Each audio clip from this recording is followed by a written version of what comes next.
Claro que sí. Ven, oyeron, ya le dije Cube, porque él, solo así le digo, perdón, me nace el corazón, así ya no conozco. Por El supuesto, doctor. toda confianza. Ángeles, gracias. Voy a leerles rápidamente el currículum del doctor, y de nuevo, cuando yo lo leo hasta que se me hacen los ojos, ¿verdad? Estrellas de ver todo lo que ha alcanzado. El doctor Jorge Cubero Sotela es médico especialista en gastroenterología y endoscopia digestiva. Es graduado de la Universidad de Milán, Italia, y tiene una subespecialidad en enfermedades del hígado de esta misma universidad. Tiene más de 16 años de ejercer la gastroenterología. Laboró por 10 años en el Hospital San Juan de Dios y desde hace 16 años hasta la fecha es parte del staff de gastroenterólogos del Hospital de la Clínica Bíblica en San José.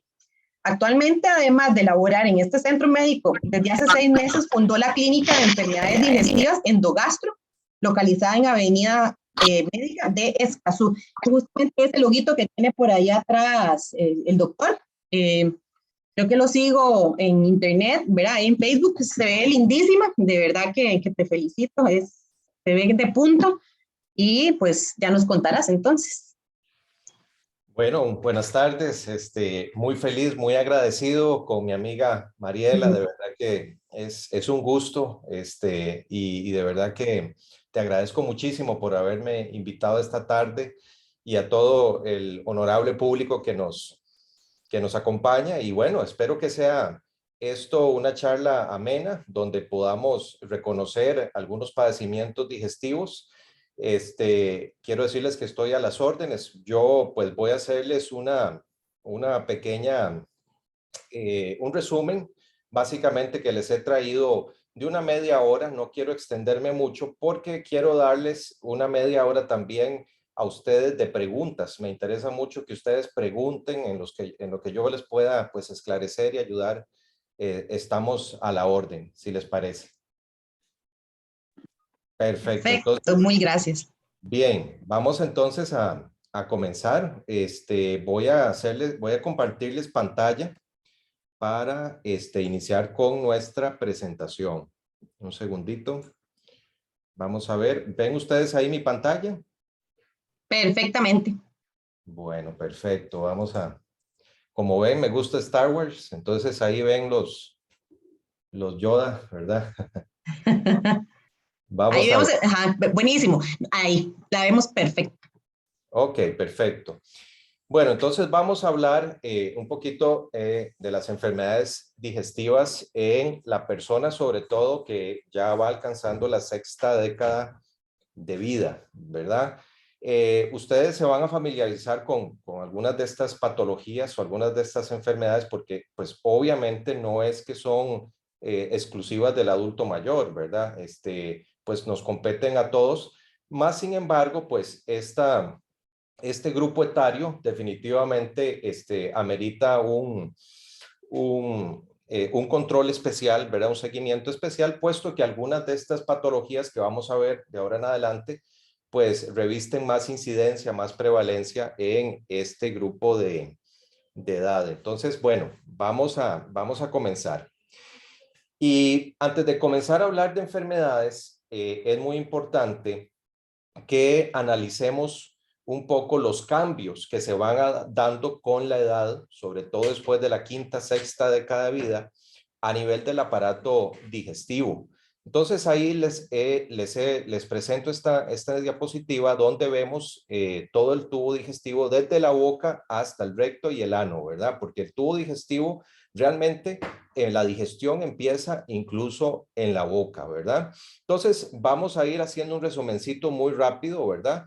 Recordémonos que pues la boca va a ser importantísimo, ¿verdad? Porque conforme la edad avanza, por supuesto, y aumentan ciertos problemas periodontales, pérdida de piezas dentales, la salivación tiende un poquito a reducir y esto pues en algún momento puede también traer algunas consecuencias para la salud digestiva. Vemos también la faringe y el esófago, ¿verdad? Estos son otros órganos que con la edad pueden pues, tener ciertos cambios, sobre todo en el aspecto de movimiento, ¿verdad? Entonces, los movimientos del esófago y la faringe a veces empiezan a reducirse y esto a veces nos dificulta eventualmente el deglutir normalmente, como antes lo hacíamos, ciertos alimentos. El estómago, que vemos aquí, también va a sufrir cambios con la edad, sobre todo cambios en su peristaltismo, es decir, en sus movimientos. El estómago generalmente se hace un poquillo más perezosillo, ¿verdad? Entonces, esto puede provocar más síntomas, un poquito de llenura, por ejemplo, ¿verdad? Y también, como lo veremos más adelante, las paredes del estómago se empiezan a adelgazar y esto puede traer también algunos cambios en cuanto a la absorción de vitaminas, sobre todo la vitamina B12, como lo veremos más adelante. Luego, pues tenemos el intestino delgado, ¿verdad? En donde, como vamos a ver más adelante, va a sufrir cambios, sobre todo con pérdida de ciertas enzimas, como las lactasas, ¿verdad? Entonces, por ejemplo, cuando antes podíamos comernos lo que quisiéramos, ahora vemos que ya no es como antes, ahora, digamos, la leche nos cae más pesado o las carnes rojas, y esto es debido a que ciertas enzimas, conforme la edad avanza, van decreciendo y entonces pues hacen que la digestión sea un poquito más difícil.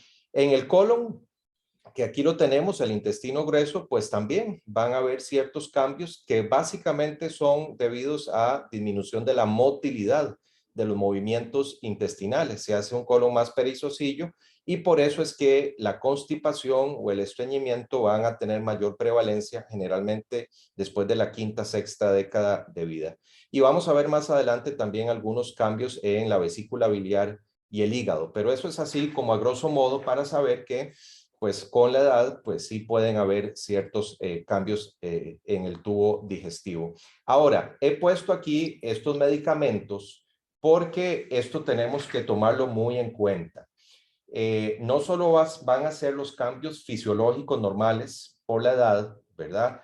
Lo que va a favorecer ciertas incidencias de ciertas enfermedades con mayor frecuencia, sino que también acordémonos de que conforme la edad avanza, muchos de nosotros vamos a requerir medicamentos por diabetes, por hipertensión, por cuadros de depresión, de ansiedad, en fin, cualquier patología pues va a requerir eventualmente tratamiento medicamentoso. Y recordémonos de que pues estos medicamentos, ¿por dónde entran? Por la boca, ¿verdad? Y entonces, por supuesto, que el tracto digestivo va a ser el receptor de muchos tratamientos, de muchas pastillas que al fin y al cabo pueden tener de consecuencias también negativas en el tracto digestivo. Ahora, vamos a ir repasando un poco las patologías que de acuerdo a estos órganos pueden afectarnos más después de cierta edad. Vamos a ir haciendo un resumencito, ¿ok? Pero yo quiero iniciar esta charla haciendo énfasis con los síntomas de alarma que todos tenemos que estar al corriente. Síntomas de alarma en los cuales pues deberíamos de consultar eventualmente algún colega, ¿verdad? Para si es que se presentan, ¿verdad? ¿Qué son síntomas o signos de alarma? Bueno, son aquellos síntomas que sugieren que podría haber alguna enfermedad orgánica, ¿verdad? Alguna enfermedad que amerite estudios para un buen diagnóstico y tratamiento. Por ejemplo, evidentemente una pérdida aguda de peso injustificada, ¿verdad? ¿Qué les digo? 5 kilos en cosa de un mes, ¿verdad? Comiendo prácticamente igual. Sensación de atoramiento en el esófago al tragar, ¿verdad? Una dificultad que de repente aparece, ¿verdad? Que se nos empieza como a atragantar el bolo, ya sea sólidos o líquidos. Por supuesto, la presencia de vómitos recurrentes, pues evidentemente todos podemos vomitar en algún momento por una infección, porque tuvimos una indigestión, eso es normal. Mas, sin embargo, si estos vómitos, pues definitivamente se vuelven recurrentes, a esto hay que ponerle atención. Pérdida importante del apetito en forma aguda, ¿verdad? Una persona que siempre fue de buen comer y de repente, de un mes para acá, sencillamente perdió el gusto por el alimento. Eso hay que estudiarlo. Un dolor abdominal continuo, frecuente, ¿verdad? Prácticamente que no cede. Entonces llevamos una semana con dolor, 15 días con dolor prácticamente diario. Eso hay que definitivamente verlo y hacer un examen físico. Un estreñimiento progresivo de reciente aparición. Qué importante, ¿verdad? Uno puede ser que sea estreñido ya por tendencia, ¿verdad?, genética, mas sin embargo, cuando este estreñimiento de repente hace un viraje, ¿verdad?, y se vuelve ya más progresivo, donde incluso el calibre de las heces se vuelve más delgado, o sea, eso tiene que alertarnos, ¿verdad? Y es importante consultarlo para ver si se requiere, pues, algún estudio adicional. Diarreas, por el contrario, diarreas continuas, prácticamente diarias, ¿verdad? Evidentemente todos podemos tener diarreas por infecciones, por colitis nerviosa, pero van a ser diarreas esporádicas. Pero ya aquella persona que venía con un patrón defecatorio constante y de repente empieza con diarreas que no paran, ¿verdad? Prácticamente diarias, hay que estudiarla. Sangrado rectal, definitivamente, es un signo de alarma, ¿verdad? Ya sea sangrado rojo, ¿verdad? O que las heces vengan mezcladas de rojo o violáceo. También es algo que nos tiene que llamar la atención. Las heces de coloración negra, esto es importante, siempre ver el color de las heces es un buen hábito, siempre. La coloración negra de las heces, recordémonos que es un signo eventualmente de sangrado digestivo alto que proviene de estómago.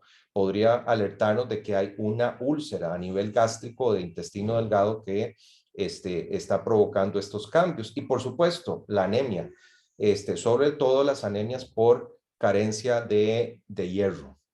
De manera que entonces yo quiero que esto nos quede claro porque cualquier enfermedad de los órganos que ahora vamos a ver puede eventualmente dar este tipo de signos y síntomas y tenemos que estar atentos a ello. Bien, ahora sí, empecemos por sistemas, empecemos a dividir el tracto digestivo.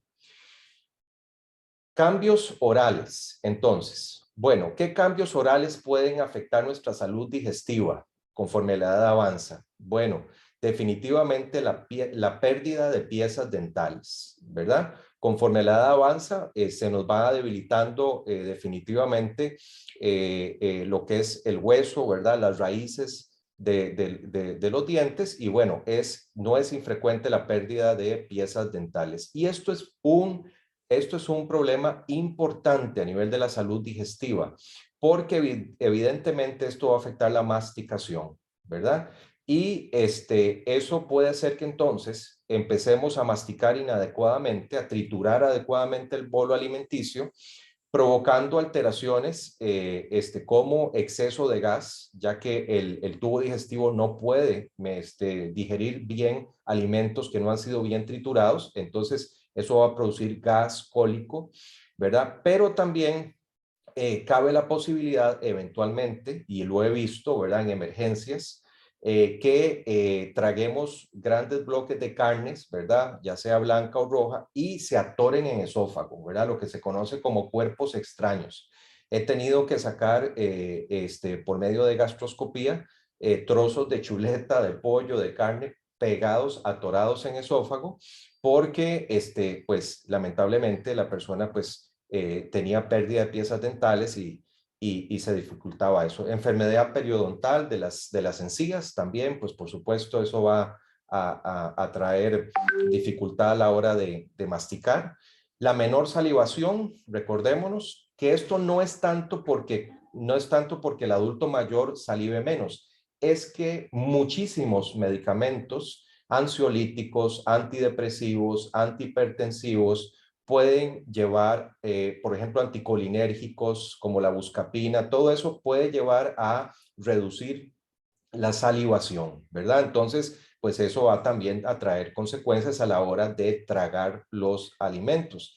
Y algo que sí también está bien demostrado es que el sentido del gusto, conforme la edad avanza, el umbral gustativo está un poquito más disminuido, sobre todo ácidos y a comida dulce, ¿verdad? Entonces, pues eso también va a traer consecuencias en el apetito, etcétera, ¿verdad? Entonces, todo inicia por la boca.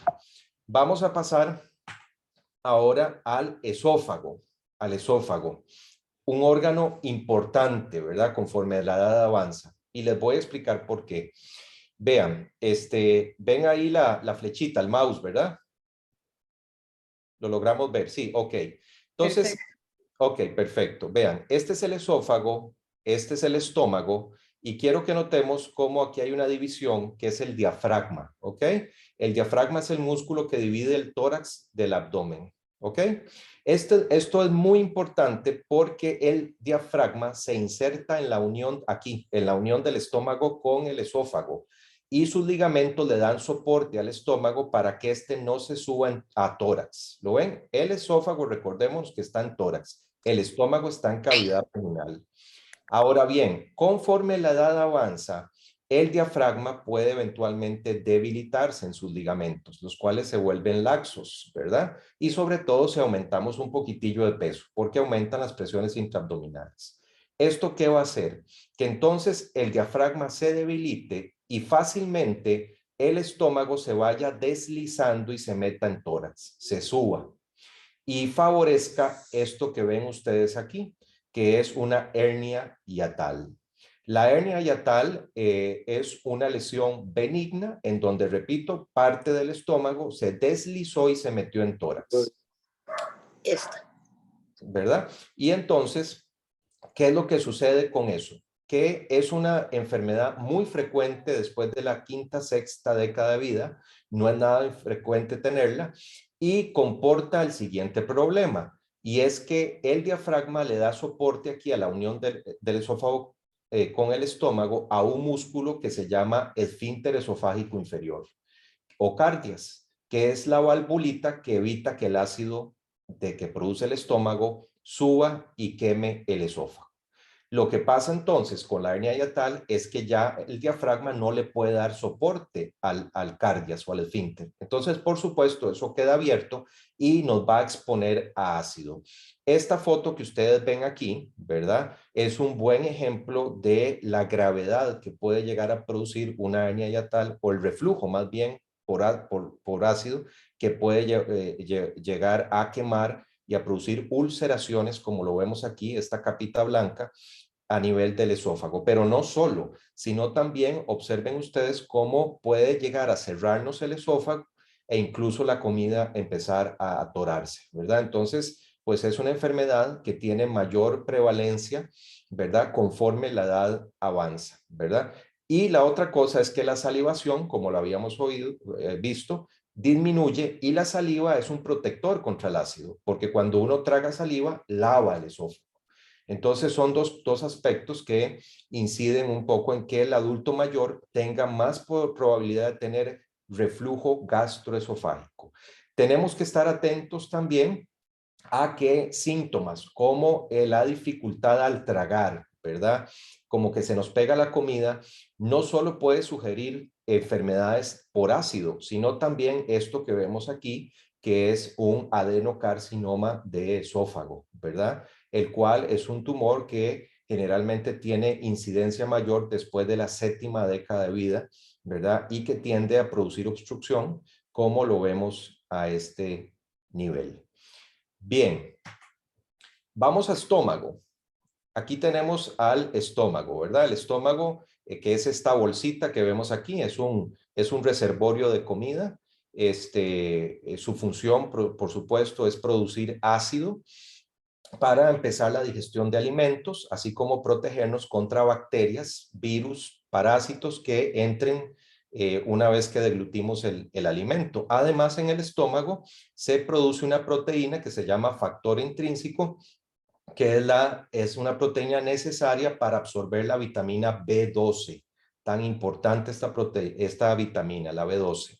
Entonces, este es el estómago. Ahora, conforme la edad avanza, definitivamente el estómago se ve expuesto a mayor patología.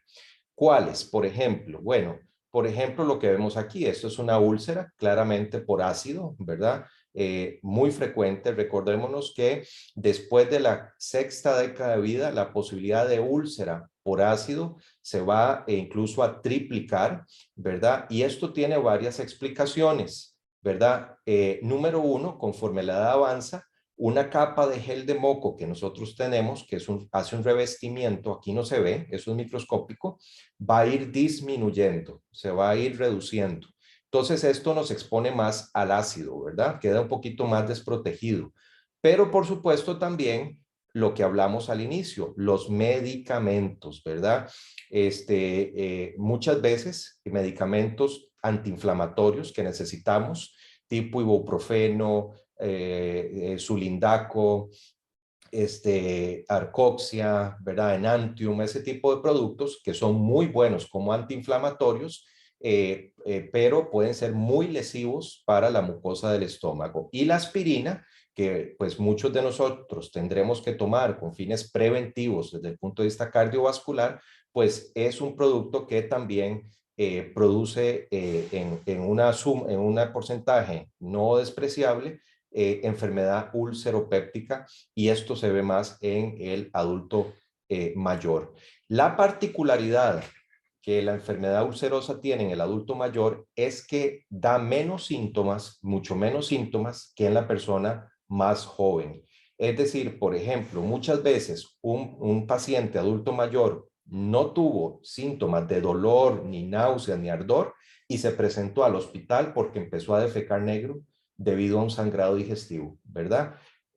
O sea, es decir, el umbral del dolor de la úlcera en el adulto mayor es menor que en la persona pues más joven. Y por eso es que tenemos que estar atentos los que tomamos, por ejemplo, aspirina o antiinflamatorios regularmente, porque es por artritis reumatoide, por algún otro, tenemos que estar atentos de que tengamos pues por lo menos una gastroscopía, ¿verdad? En donde sepamos con seguridad de que tenemos un estómago sanito y que podemos seguir tomando con regularidad estos productos. Esta foto que ven ustedes aquí que les estoy señalando es de un estómago envejecido, es un estómago con atrofia. Eso quiere decir que prácticamente ya no tiene estos plieguecitos que ustedes ven en la primera foto, ¿verdad? Sino que está plano. Por eso es que hay parches blancos con rojos. ¿Lo ven? La atrofia es un adelgazamiento de la mucosa del estómago, y esto conlleva lo siguiente. En esos pliegues que ustedes ven aquí, se produce, repito, una proteína que se llama factor intrínseco, que es la proteína que absorbe la vitamina B12.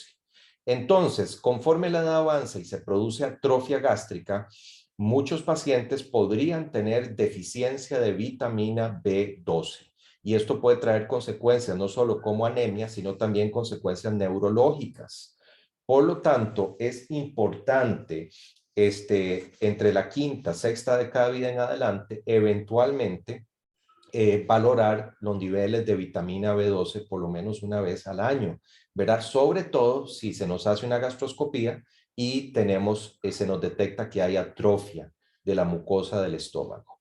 Y por supuesto también saber que sin duda alguna el cáncer gástrico, que es la última imagen que tenemos aquí, es un cáncer que lamentablemente aumenta su incidencia en forma importante conforme la edad avanza, siendo el pico máximo entre la séptima y octava década de vida, ¿verdad? Alrededor del 25 a 30% de todos los cánceres gástricos se detectan a esa edad, ¿verdad? Y por eso tan importante es la prevención. Recordémonos que el cáncer de estómago es en los hombres la primera, junto con el de próstata, la primera causa de muerte por cáncer en nuestro país, ¿verdad? Entonces, junto con el de próstata. Y en las mujeres ocupa el segundo lugar después del de mama, ¿verdad? Entonces, se calcula que alrededor al día 2 costarricenses morirán por cáncer gástrico en nuestro país, ¿verdad? Por día. De manera que entonces reviste vital importancia lo que es la prevención. Bien, vayamos al intestino delgado. ¿Qué podemos hablar del intestino delgado? El intestino delgado, bueno, es un órgano que es enorme, ¿verdad? Es un órgano muy, muy grande. Es como un colocho, aquí lo podemos ver, ¿verdad? Y su función principalmente, recordemos que es de absorción. Es la zona del aparato digestivo que más absorbe nutrientes, ¿verdad? Conforme la edad avanza, varias cosas. Bueno, podemos ir perdiendo ciertas enzimas, como lo dije. Entonces, de repente nos volvimos intolerantes a la lactosa, ¿verdad? Cuando antes tolerábamos todo. Las carnes rojas a veces también ya no las toleramos igual, nos produce mucho gas, mucha distensión, y esto es por pérdida a veces de ciertas enzimas, que sin embargo no va a representar mayor peligro excepto por molestias que vamos a tener. Ahora, les puse esta foto aquí muy rara, aquí en el centro, que ustedes pueden ver aquí, estos cilindros aquí verdes. ¿Qué son? Son bacterias, ¿verdad? Y estos son bacterias porque hay una situación que con la edad se puede ir produciendo y es el sobrecrecimiento bacteriano a nivel del intestino delgado, ¿verdad? Conforme la edad avanza, debido a infecciones que eventualmente en el transcurso de la vida nos dieron, debido a antibióticos que tuvimos que utilizar por otras patologías, la flora intestinal, o sea, las bacterias empiezan a modificarse, ¿verdad? Lo ideal es que en el intestino delgado hayan pocas bacterias. Usualmente, comparado con el colon, uno tiene muy poca bacteria en intestino delgado, ¿verdad? Más sin embargo, ¿verdad? Conforme la edad avanza, nos dan antibióticos por X motivo, ¿verdad? Eso empieza a cambiar. Y entonces estas bacterias, sobre todo enterobacterias, empiezan a colonizar el intestino delgado. ¿Y qué importancia tiene eso? Bueno, la importancia es que empezamos a tener lo que se conoce como sobrecrecimiento intestinal bacteriano o SIBO, que se le llama, que es un trastorno en donde la persona come y a los 10 minutos está como un bombo, ¿verdad? Está todo hinchado, se le hincha, se le distiende el abdomen, es un gaserío terrible, prácticamente con cualquier cosa que coma, ¿verdad? Se come un chayote y de repente estoy hinchado, ¿verdad? Entonces, eso puede ser porque el intestino delgado probablemente ha sido colonizado por bacterias y amerita algún tipo de tratamiento para mejorar su calidad de vida. Y también este problema de tener mucha bacteria en el intestino delgado es que estas bacterias, por supuesto, también se van a alimentar de nuestros nutrientes. Entonces, son personas que de repente tienen carencias de vitaminas, ¿verdad? No porque no coman, sino porque estas bacterias se comen nuestros nutrientes que vienen por la dieta. Entonces, esto se ve más conforme la edad avanza. Y la última foto que vemos aquí es un poquito para mostrarles cómo el intestino delgado, desde el punto de vista microscópico, debería ser rico en estas vellosidades, estos pelitos que ustedes ven aquí. Estas son las vellosidades intestinales que absorben los nutrientes.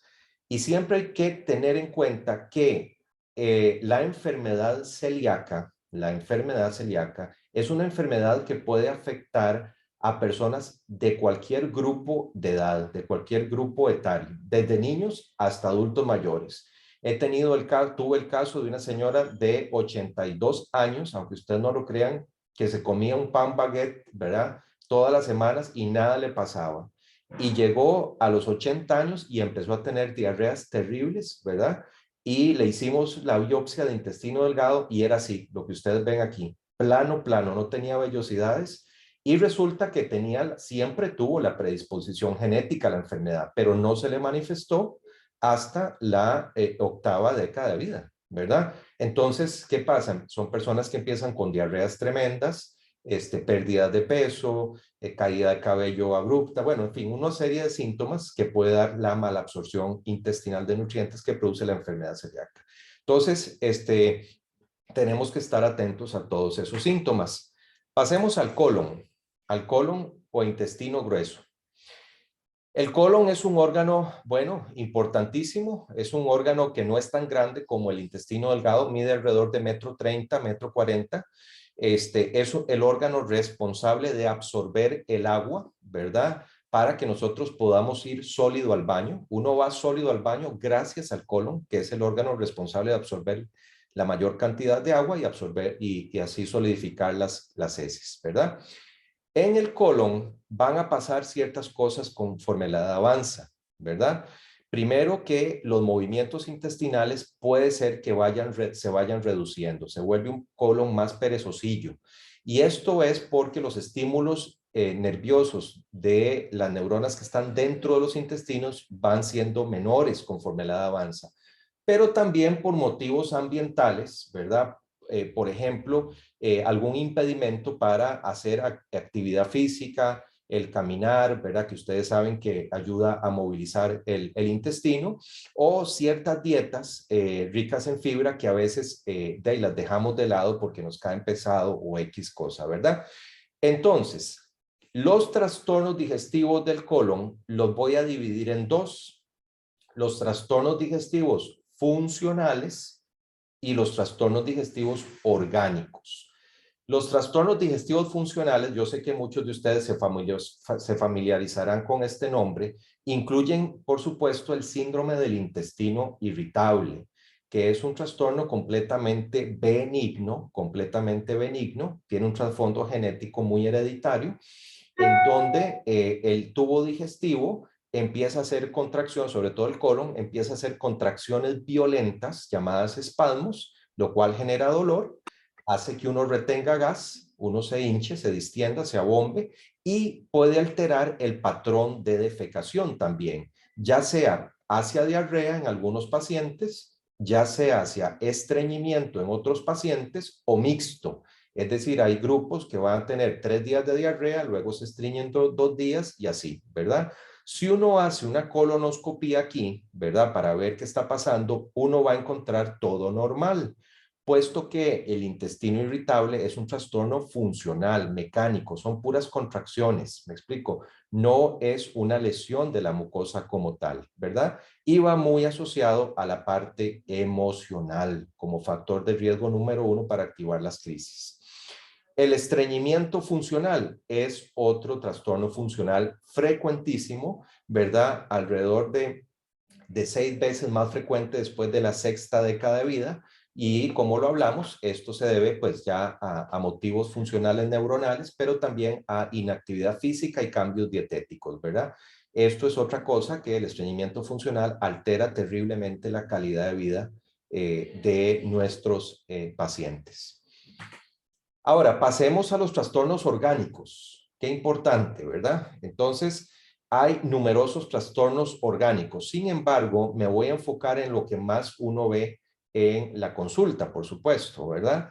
Después de la 5ª década de vida, definitivamente lo que vemos aquí, la enfermedad diverticular se va a disparar en forma importante. ¿Qué son los divertículos? Veamos aquí, los divertículos son herniaciones, saquitos, ¿verdad? Que se ven, que se dan en la pared del colon.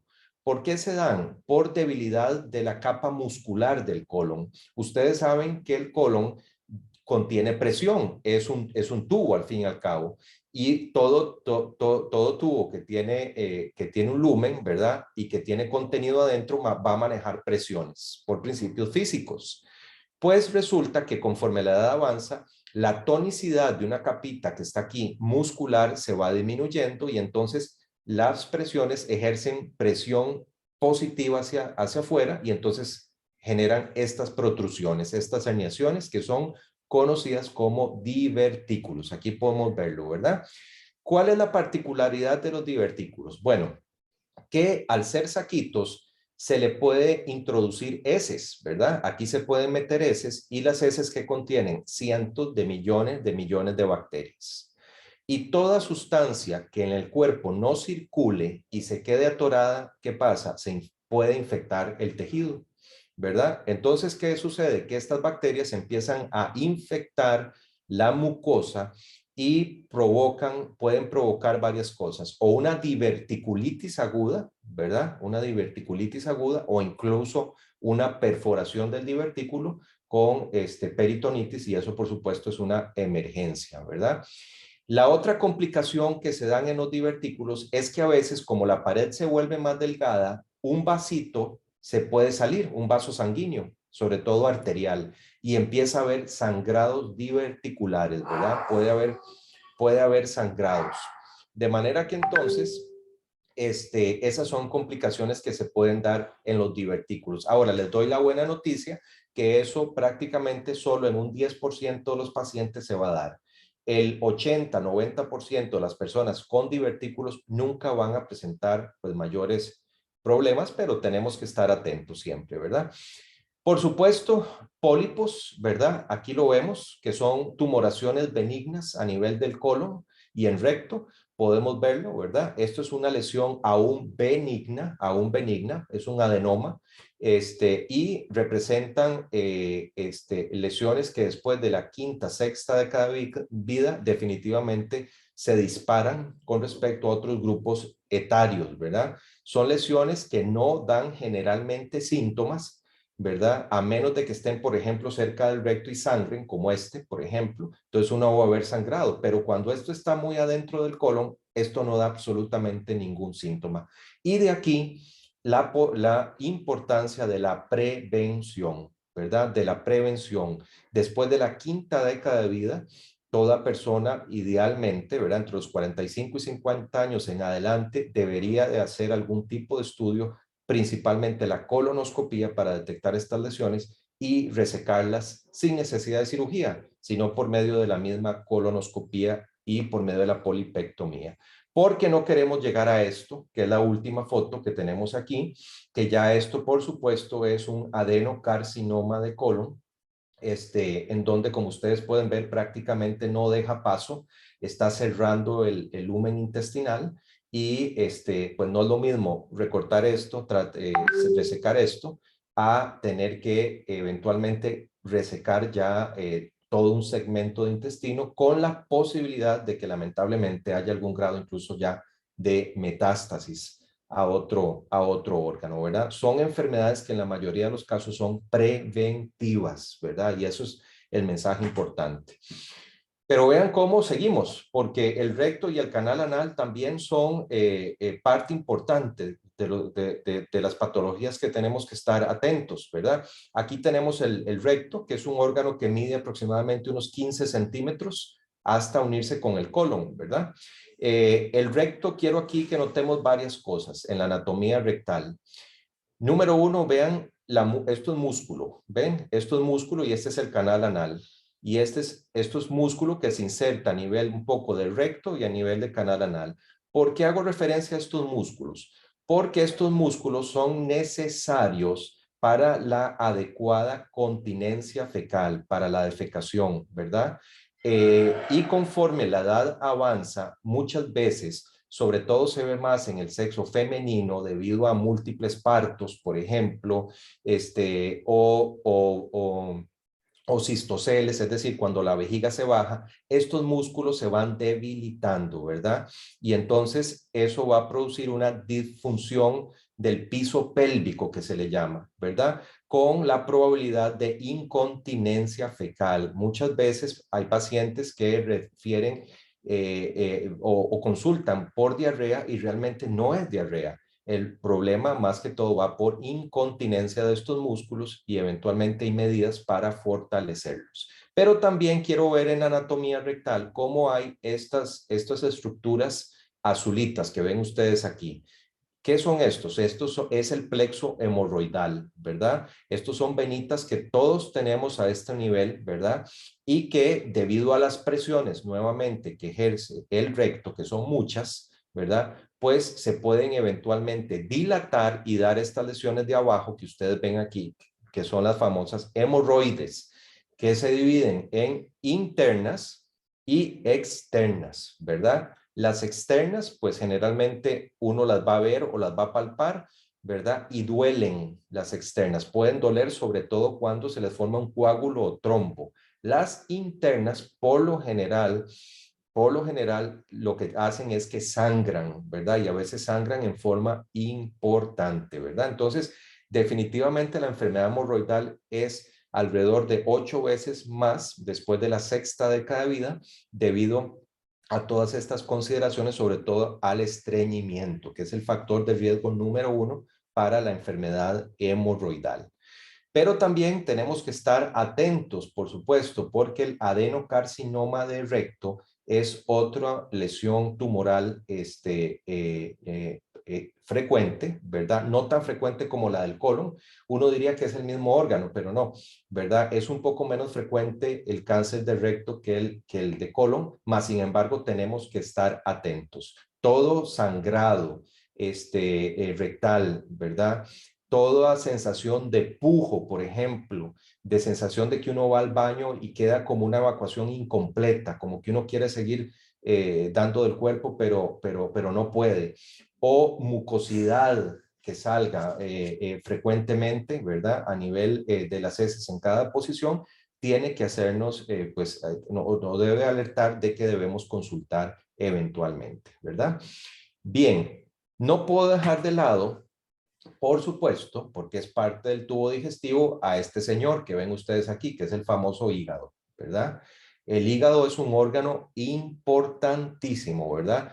Tiene funciones de filtro a nivel del cuerpo, funciones inmunológicas. Filtro me refiero a sustancias tóxicas, él las elimina a través de la bilis y a través de las heces. Produce albúmina, que es una proteína necesaria para la vida, produce factores de coagulación, en fin, es un órgano trascendental para la vida. Ahora, conforme la edad avanza, ¿verdad? ¿Qué pasa? Bueno, que el hígado pues va a recibir, por supuesto, lo que nosotros comemos, ¿verdad? Lo que proviene de la dieta y se absorbe a través de unas venas que se llama la vena porta, va a llegar al hígado. Y si las dietas nuestras no han sido adecuadas con los años, ¿verdad? Y esto no es del adulto mayor, esto es un asunto que compete desde la niñez hasta la adultez, ¿verdad? Entonces, ¿qué sucede? Cuando hemos tenido dietas inadecuadas, ricas en frituras, en grasas, ¿verdad? El hígado le va pasando esto, ¿verdad? Se va volviendo de un aspecto amarillento, ¿verdad? Y empezamos a tener lo que se conoce como hígado graso o esteatosis hepática, ¿verdad? ¿Cuál es la importancia de eso? La importancia de eso es que es una enfermedad que no duele, pero que en un 30% de los pacientes hace que el hígado se inflame, produce una hepatitis por hígado graso o NASH en sus siglas en inglés. Y esta hepatitis, lamentablemente, al no doler, pues pasa desapercibida. Sin embargo, crónicamente en el transcurso de años puede ir provocando cicatrices en el hígado. Por eso es que el hígado se ve así ahora, ¿verdad? El hígado debería ser así, liso, brillante. Ahora empieza a formarse entonces estos nodulitos que ustedes ven aquí, que son cicatrices, ¿verdad? Y esto nos puede llevar a una cirrosis hepática, en donde por supuesto ya la cosa cambia, porque empiezan una serie de complicaciones. Por supuesto, ahí yo puse hígado graso, pero hay otros factores, ¿verdad? Hepatitis por medicamentos, por alcohol, ¿verdad? Enfermedades genéticas, pero tenemos que ponerle atención al hígado graso. ¿Qué enfermedades nos deberían de alertar de que nosotros podríamos tener hígado graso? Bueno, la obesidad, el sobrepeso, la diabetes mellitus, ¿verdad? La dislipidemia, o sea, si tenemos colesterol, triglicéridos altos, todas esas son condiciones que podrían alertarnos de que podemos tener hígado graso, y ahí es donde es importante hacer laboratorios y eventualmente un ultrasonido de abdomen a ver en qué condiciones está nuestro hígado. Y por supuesto, no puedo dejar de lado la vesícula biliar, ¿verdad? La vesícula biliar.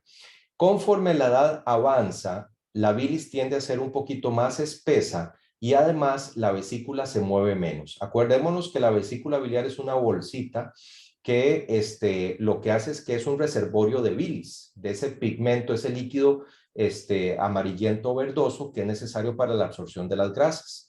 Conforme la edad avanza, entonces la vesícula se vuelve más lenta en sus movimientos. Eso hace que la bilis permanezca mayor tiempo acumulada en este reservorio y se cristalice debido a que la bilis tiene calcio, la bilis, y se formen estas piedritas que son los famosos cálculos biliares, ¿verdad? Entonces, en el adulto mayor, la colelitiasis o las piedras en la vesícula tienen mayor incidencia y prevalencia. Entonces, esto también es importante para todo paciente que tiene dolores fuertes a nivel debajo de la costilla derecha, que es donde más va a doler las piedras en la vesícula, lo que se conoce como cólico biliar. Aparte de que las piedras nos pueden predisponer a pancreatitis aguda, y otras alteraciones, ¿verdad?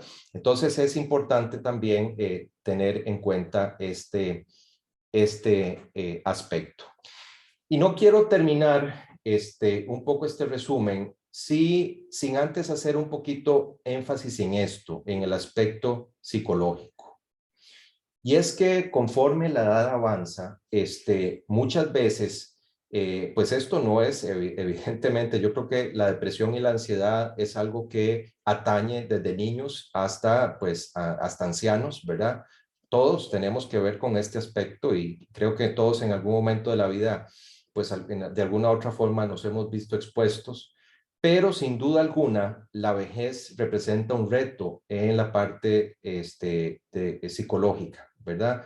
Y esto es muy importante saberlo, porque uno de los órganos blanco de la ansiedad, del estrés, de la depresión, va a ser el tubo digestivo, sin duda alguna. El tubo digestivo se va a ver afectado porque la ansiedad, la depresión van a liberar una serie de sustancias en el cuerpo, adrenalina, cortisol, noradrenalina, acetilcolina, etcétera, que tienen efectos directos sobre nuestra digestión. Aumentan la producción de ácido, entonces nos van a exponer más a úlceras, a gastritis, a reflujo. Tienen alteraciones en la motilidad del tubo digestivo, entonces en algunas personas les va a favorecer a diarrea, otros estreñimiento, favorecen cólicos, en fin, es un asunto que hay que siempre valorar cómo está nuestra parte emocional y pues buscar ayuda si es necesario, ¿verdad? Para ver cómo podemos mejorar, porque siempre hay que saber que el paciente hay que verlo en forma integral. El paciente no es un estómago, el paciente no es un colon, no es un páncreas. El paciente es una persona integral que tiene que verse de arriba a abajo. De manera que este es un aspecto que quería un poquito comentarles, ¿verdad? Entonces, bueno, eso es un poquito lo que les traigo a manera de resumen y ya les cedo a ustedes más bien la palabra. Encantado de poderles evacuar cualquier duda. Mil gracias, Jorge. De verdad, voy a dejar de compartirte aquí para que nos podamos ver. Yo creo que estamos todos por aquí. Sí, ahí nos vemos la cara. En fin, ahí está Nina, ahí está todo el mundo. Nina, bueno, que estamos hablando aquí, estábamos chateando, sí. Agradecerte, pues en nombre del programa, Jorge, yo también te conozco desde hace muchos años. Esto, qué gusto de verte, sí. Igualmente, sí. Y la verdad es que es un lujo haber tenido una clase magistral, ¿verdad? En términos, digo yo, bastante sencillos para que todos podamos comprender, ¿verdad? Cómo es nuestro funcionamiento gástrico, ¿verdad? Creo que la palabra clave que has señalado a lo largo de la charla está en la prevención, ¿verdad? Y esa prevención pues está en nosotros, ¿verdad? En la medida en que nos educamos, y esa es, ¿verdad?, la misión del programa como tal, es educar, educar y seguir educando, ¿verdad?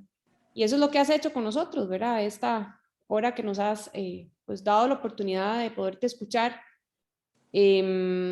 Nos ha servido y creo que nos va a servir aún más porque debemos tener varias dudas que queremos consultar aquí con vos. Entonces, pues voy a darle chance aquí primero a las que me levanten la manita. Yo no sé si María Lai me puedes ayudar para ver. Y si no, pues nos escriben por el chat ahí mismo y nosotras pues podemos ir leyendo al doctor las preguntas. Sí, yo aquí las puedo ver, sí. Doña Ana Baltodano, que ya tenía la manita arriba. Adelante, doña Anita. Hay que abrir el audio, doña Anaí. Ahí está. Ay, muy buenas noches, doctor, y muchas gracias porque verdaderamente más claro no canta un gallo. Perfecto, lo explicó cada órgano y la verdad es que yo no sabía qué cantidad de órganos conforman el aparato digestivo, ¿verdad? Es algo increíble, ya hasta se asusta uno. Lo que yo le quería preguntar, doctor, es que viera qué casualidad, cabalmente ayer hablando con una amiga que me dijo que había tenido problemas gastrointestinales, dice que el doctor internista le dijo que no era conveniente después de digamos, nosotros tenemos 75 años, entonces que no era conveniente hacerse la gastroscopía y la otra, ¿cómo se llama? Colonoscopia. colonoscopía muy a menudo por la edad que uno tenía, que no era muy conveniente. Mi marido y yo casi siempre nos las hemos hecho cada 3 años, pero bueno, porque gracias a Dios si uno no tiene ninguna historia familiar, ¿verdad? Bueno, mi marido sí, entonces él trata de hacérselo casi siempre, con cada año, cada 2, dice él. Bueno, entonces, doctor, ¿qué opina usted de eso, de esa filosofía, de esa idea, digamos? Sí, excelente pregunta. ¿Cada cuánto? Excelente pregunta. Vea, el asunto es así. Después de los 45 años, entre los 40 y 45 años, toda persona, aún en ausencia de síntomas, debería valorar la gastroscopía en este país. Pongamos cuarta década de vida, gastroscopía. Y de ahí eventualmente cada 3 años, si la gastroscopía es normal o no hay familiares de primer grado con cáncer gástrico, llámese hermanos o padres, ¿verdad? Entonces, de ahí deberíamos de seguir en el transcurso de nuestra vida un follow-up, que se le llama, un seguimiento. Con la colonoscopía, a partir entre los 45 y 50 años, debería de empezar, aún en ausencia de síntomas, un programa preventivo también. Y si es normal la colonoscopía, se debería repetir cada 5 años, eventualmente. En Estados Unidos se dice incluso 10 años. Lo que pasa es que nosotros, nuestra realidad epidemiológica no es la misma muchas veces y hemos visto pólipos grandes que se han formado en cosa de menos tiempo. Entonces, cada 5 años, si la colono, repito, es normal, se debería de repetir, ¿verdad? Ahora bien, vea, cuando nos vamos acercando a la séptima, octava década de vida, con fines preventivos, uno debería de valorar varias cosas, ¿verdad? Y es precisamente otras patologías, o sea, si hay comorbilidad, ¿verdad? Es decir, si nosotros gozamos de buena salud, no hay problemas cardiovasculares, no hay problemas renales, no hay problemas respiratorios, ¿verdad? Y tenemos más de 5 años de que no nos hemos hecho la colonoscopía en este caso, pues no habría mayor inconveniente eventualmente de repetirla, por ejemplo. O si ya han pasado 3 años de la última gastroscopía, pues no hay ningún inconveniente en repetirla. Yo creo que aquí es un asunto de individualizar a cada paciente, ¿verdad? Individualizar, esa es la palabra, ¿verdad? Si nuestra salud en general está estable, sobre todo desde el punto de vista cardiovascular, no hay ningún problema. Ahora, la Asociación Americana de Gastroenterología dice que entre los 80 y 85 años, ya hacer prevención de cáncer de colon prácticamente no es necesario, puesto que los pólipos pequeñitos, milimétricos, que uno detecta, duran alrededor entre 10 a 15 años en convertirse en un cáncer de colon. Entonces, pues de ahí, ya la expectativa de vida, pues, ¿verdad? Difícilmente va a ser superada, ¿verdad? Si uno ya tiene, o sea, no hay que hablarlo así en términos negativos porque uno no sabe hasta qué edad va a llegar, pero ya después de esas edades, pues, seguir haciendo screening de cáncer de colon, pues no tiene mucho sentido. Pero, es individualizar y yo creo que sí, siempre es importante chequear, no hay una contraindicación. Buenísimo, excelente, muchas gracias, Jorge. Justo. Bien. Bueno, doña Andrea, que yo creo que abrió ahí el audio. Doña Andrea. Sí, es que yo fui operada hace 5 años de divertículos y yo como de todo, yo no yo no tengo 0 problema, yo espero que no me vuelvan a dar, ¿verdad? Doctor, ¿usted qué? Sí, señora, vea, habría que ver qué segmento se le resecó, ¿verdad? Si fue colon izquierdo, me imagino que sí, porque es usualmente donde están en un 80% los divertículos, en el sigmoides que se le llama. Sí, ahí fue.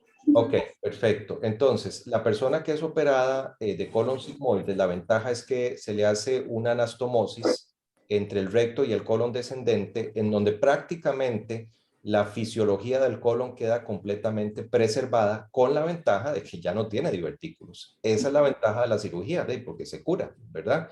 Entonces, por eso es que usted ha evolucionado también, ¿verdad? Prácticamente comiendo normalmente sin ningún problema. ¿Qué es lo que hay que tener en cuenta ahí? Bueno, tener una dieta rica, sin exagerar, pero sí rica en fibra, su fruta, su verdura, agüita, caminar, para evitar el estreñimiento y así no predisponer al resto del colon a hacer de nuevo divertículos, ¿verdad? Pero perfectamente puede seguir una dieta normal, así que no hay ningún problema. Muchas gracias. Con gusto. Don Francisco. Sí, don Francisco y después doña Esbita. Listo. Don Fran, ábrase el audio, porfa. Sí, ahora Ya. sí. Sí. Felicitar al doctor por la forma tan habilidosa para exponer. Es decir, posiblemente uno cuando escucha a un profesor casi siempre es habilidoso, pero usted no es profesor, es médico. Lo felicito por la forma tan oportuna para exponer. Muchas gracias. ¿Se entiende? Muchas gracias. Yo quería preguntarle, doctor, sobre el asunto de las pegas. Que me diga de una manera así sencilla por qué se produce y cómo se puede prevenir. Muchas gracias. Ok, vamos a ver. Las pegas es un término popular, ¿verdad? De nuestro medio, ¿verdad? Correcto. Prácticamente un costarriqueñismo y es muy interesante, ¿verdad?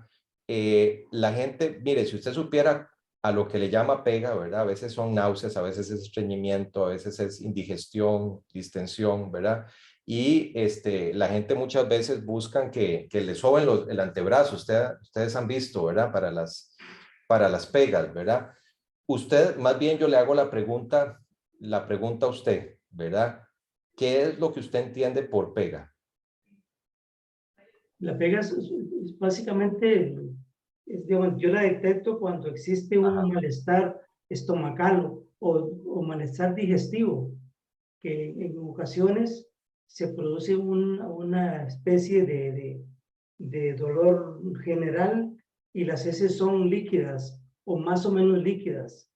Y existe algún tipo como decía nuestro campesino, de un abombamiento del estómago. Exactamente, ¿ve? Exactamente. Vea, si es esporádico, si los síntomas que usted me acaba de decir son síntomas que a todos en algún momento nos ha dado o nos va a dar, ¿verdad? En algún momento porque nos comimos alguna cosa pesadilla o nos cayó pesado, porque estuvimos estresados o ansiosos, ¿verdad? Y esos síntomas, si son esporádicos, ¿verdad? De vez en cuando que nos dan, estaríamos hablando de lo que se conoce como colitis espástica o un poquito de colon irritable, lo que hablamos del síndrome de intestino irritable. ¿Eso por qué se produce? Eso es sencillamente porque el tubo digestivo empieza a hacer contracciones violentas llamadas espasmos, que son cólicos dolorosos que hacen que los gases también no fluyan, como lo hablamos, ¿verdad? Entonces uno se hincha, se bomba, porque retenemos gas, ¿verdad? Y además es una alteración del movimiento intestinal. Entonces, al alterarse el movimiento intestinal, a un porcentaje alto de pacientes los lleva a la diarrea, ¿verdad? Entonces es eso que nos da el retorcijón y corre al baño y es explosivo, ¿verdad? Eso se da a veces porque el alimento que comimos en ese momento, ¿verdad? Probablemente fue rico en carbohidrato, y fermentó mucho. Fermentó, eso quiere decir que las bacterias tomaron ese alimento produciendo mucho gas, el intestino responde con una contracción fuerte y produce una serie de síntomas, ¿verdad?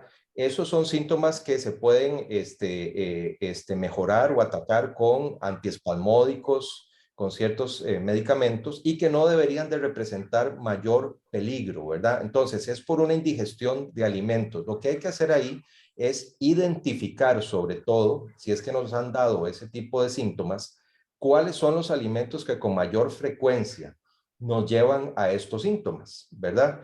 ¿qué le digo? Lácteos, leguminosas, o sea, frijoles, lentejas, garbanzos, brócoli, coliflor, repollo, semillas como maní, macadamia, almendra, nueces, picante. Todos esos son alimentos muy fermentables, ¿verdad? Que van a favorecer a esto que usted llama pega, ¿verdad? Que es básicamente la colitis espástica, ¿verdad? Que no debería representar ningún peligro, pero sí que altera la calidad de vida de la persona. Muchas gracias, doctor. Con todo gusto. Muy interesante, sí, sí. Muchas gracias, porque el otro día estamos hablando, don Fran y yo, estuvimos hablando de eso, pero claro, para mí una pega muchas veces es cuando la gente más bien está tapado y no puede ir, pero bueno, muy interesante, ¿ves? Dígame, don Fran. Doctor, es que me queda una inquietud y que me parece importante, creo que para el grupo. Históricamente en Costa Rica, y me imagino que en otros países de América, ha existido lo que se llama la señora que hace lo que se llama la sobada o el sobado. Correcto, correcto. Es decir, tiene sentido. Existe, qué sé yo, se da una situación positiva si uno es sobado. Sí, vea qué interesante eso. Yo, me parece que aquí hay dos respuestas para, bueno, número uno, no hay un estudio serio, ¿verdad?, que demuestre que el sobar, ¿verdad?, lo que le llamamos popularmente como el sobar, ¿verdad?, para las pegas, tenga algún efecto fisiológico que mejore la salud digestiva de las personas. No hay un estudio, ¿verdad? Más sin embargo, cuando uno se va a los registros históricos, incluso de la familia propia de uno ve que casi en algún momento, pues esos eran los métodos que nuestros abuelos y mucha gente sigue utilizando actualmente, ¿verdad? Ahora, vea, yo creo ahí que, ¿por qué las personas mejoran? Porque definitivamente un porcentaje alto, nada despreciable, dicen, mire doctor, yo mejoré, me mejoró y ya me quitó y la cosa. Dos cosas.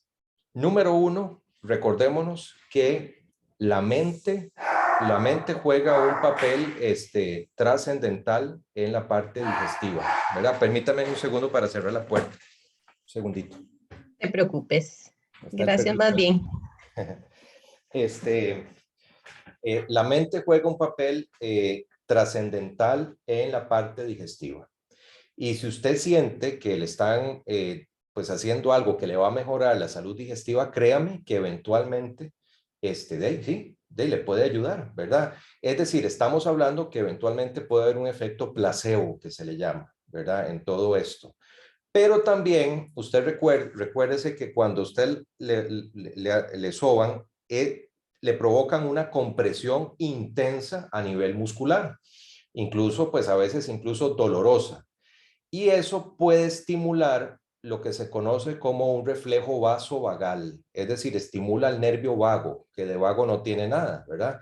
Es el nervio que controla los movimientos del tubo digestivo.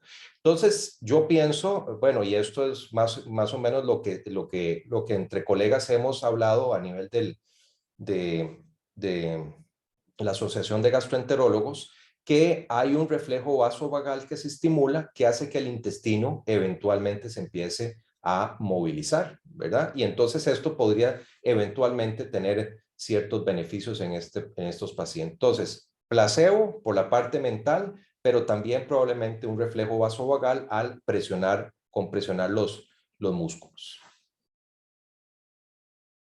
Buenísima la explicación. Muchas gracias.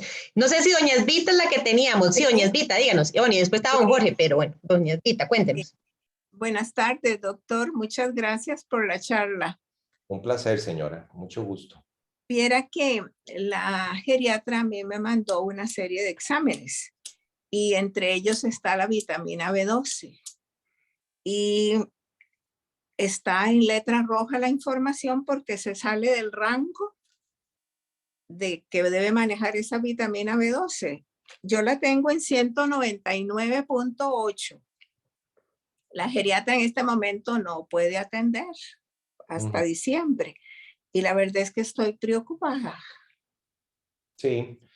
Sí, sí, no está por el suelo, pero sí está en el límite bajo, ¿verdad? Y uno pensaría en la necesidad eventualmente de iniciar vitamina B12 inyectada, ¿verdad? Recordémonos que se inyecta porque probablemente lo que pasa es que ya el estómago ha dejado de producir el factor intrínseco, ¿verdad? Y entonces, si la tomamos en pastillas, no la vamos a absorber, ¿verdad? Entonces, por eso es que se nos tiene que inyectar, ¿verdad? Pues eso hay que dejárselo un poquito, hay que consultarle a la geriatra, pero bueno, lo ideal es una inyección, por ejemplo, Neurobión, una inyección por semana por un mes y luego una vez al mes por el resto de la vida, ¿verdad? Porque el tratamiento cuando hay déficit de B12 es crónico, ¿verdad? Es de por vida, pero sí es algo que hay que verlo porque recordémonos que la deficiencia B12 puede dar alteraciones neurológicas y también anemia, un tipo de anemia que se llama anemia megaloblástica, ¿verdad? Entonces sí es importante darle seguimiento. Bueno, muchas gracias. Con gusto. Doctor, quisiéramos tener 400 horas más con usted, porque creo que hay un montón de dudas más. Yo no sé si alguien más quiere hacer alguna consulta rápidamente para no... A un señor, sí. Ok, perfecto, don Jorge. Hay que abrir el audio, don Jorge. Ahí.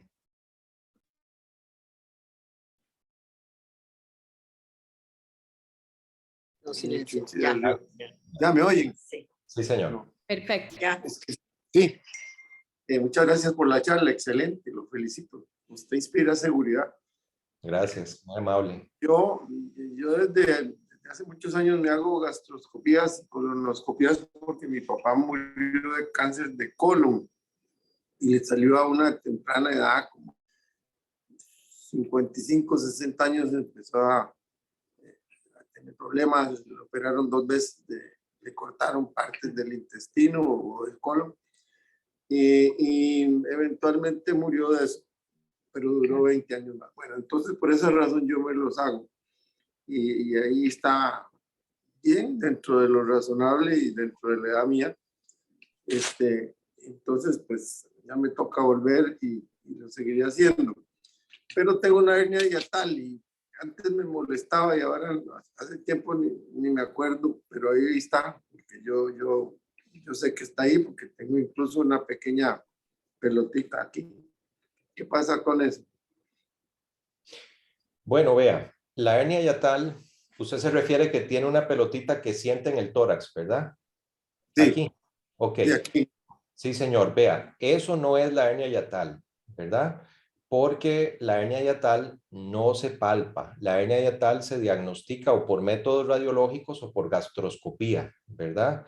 Eso que usted siente, esa pelotita en el tórax, se llama la apófisis sifoides, que es un huesito que representa la parte final del esternón, ¿verdad? Del hueso esternón, que es el hueso que une las costillas. Entonces, ese huesito que queda en la boca del estómago, ¿verdad? Es la apófisis sifoides, ¿verdad?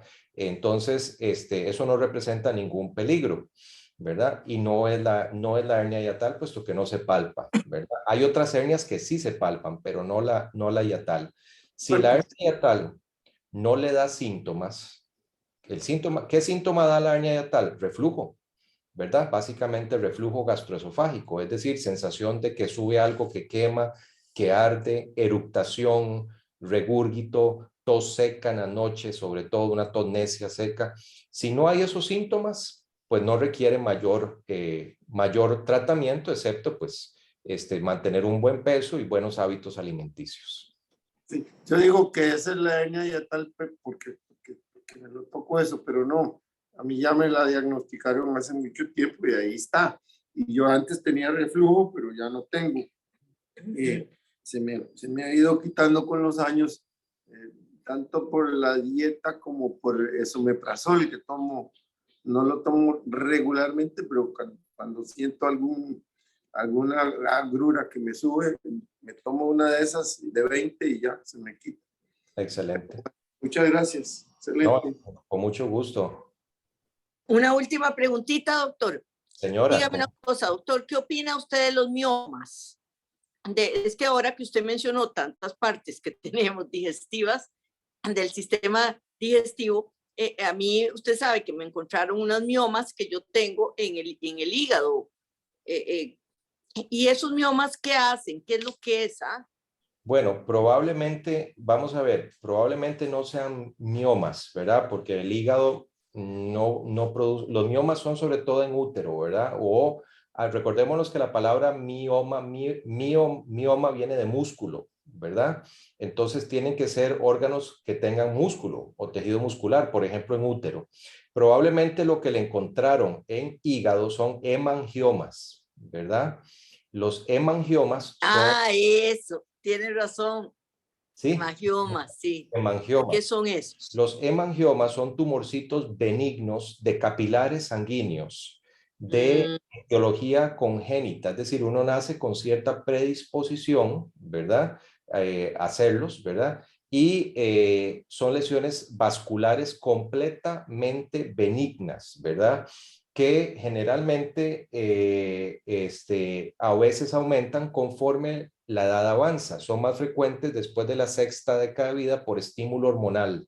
Más sin embargo, difícilmente representan algún peligro. Ahí, de hecho, eventualmente lo que se hacen es controlarlos anualmente con ultrasonido, más sin embargo, si después de 3 años se mantienen completamente invariados respecto a su tamaño inicial, prácticamente uno podría ya suspender cualquier seguimiento, me explico. Son tumores absolutamente benignos de hígado, ¿verdad? Así que no se preocupe, porque si le dijeron que son hemangiomas, nada le va a pasar. Bueno, muchas gracias. Bueno, gracias. Pues yo creo que para no abusarnos de vos y que después nos regales otra charla, vamos a despedirte con un fuerte aplauso. Yo creo que desde la virtualidad ahí podemos regalarte ese aplauso fuerte. Un lujo de charla, un lujo de tiempo realmente, porque lo más grande que uno puede regalar es el tiempo de uno. Así que agradecerte enormemente, doctor, por toda esta grandiosa charla. Hemos aprendido cantidad, ¿verdad? Se ha cumplido todas nuestras expectativas. Esperamos poderlo ver por ahí por prevención, ¿verdad? Nada más en su consulta. Le agradecemos mucho si después nos pasa todos los datos, ¿verdad? Para poderlo tener pues siempre al alcance y a la mano de todos. Y agradecer a Mariela también por la coordinación de la charla con vos también. Yo quedo agradecidísima, de verdad, con Cubes como mi gran amigo del alma del bus y todo lo demás, pues toda la familia la quiero muchísimo y agradecerte de verdad todo tu tiempo y a Glory también, yo sé que anda por ahí, que anda con todos los chiquillos, ya los seguro los escondió por ahí, no mentira. Muchísimas gracias de verdad y de corazón, que Dios te bendiga, yo sé que tienes un corazón enorme y como dijo don Fran, un don de profesor, y dijo también don Jorge que transmite mucha confianza, con esa paciencia y con todo. Yo estoy entre las que, ¿verdad? La prevención me tiene que llegar en la parte de colonoscopía y gastroscopía entre los 45 y más, así que tome nota de todo. Estamos todos por ahí. Pero excelente. Bueno, gracias Nina, gracias a María Elita por invitarme, a todos los que estuvieron hoy, de verdad un placer, quedo a las órdenes, para mí es un honor poderles ayudar en futuras charlas, ¿verdad? Muchísimas gracias y te despedimos con un fuerte aplauso. Muchas gracias. Feliz fin de semana para todos. Que descansen muchísimo. Muchas gracias. Gracias, chao. Bendiciones. Chao.